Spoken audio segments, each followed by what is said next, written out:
விவசாயி கிட்ட இருந்துங்க நிலத்தை பிடுங்குவது ஒரு குழந்தையிடமிருந்து தாயை பிடுங்குவதற்கு சமம். ஒரு குழந்தையிடமிருந்து தாயை பிடுங்குவதற்கு சமம். ராஜ்மோகன் அண்ணா சொல்றது வந்து ரொம்ப வேடிக்கையா இருக்கு.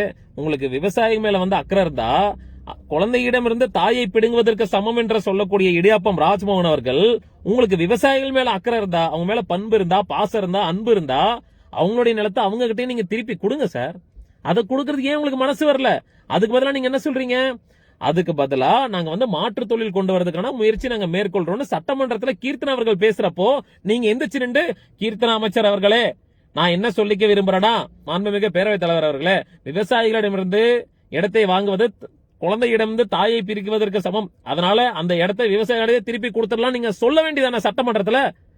அமைச்சர் கீர்த்தனா சொல்றப்ப நீங்க ஏன் நீங்க வாயை மூடிட்டு இருந்தீங்க?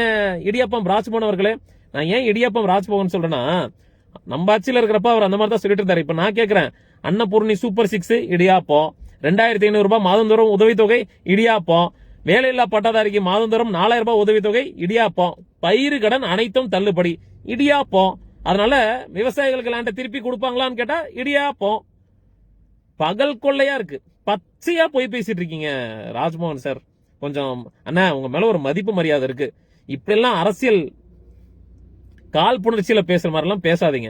தயவு செய்து நீங்களாவது தெரிந்துங்கண்ணே.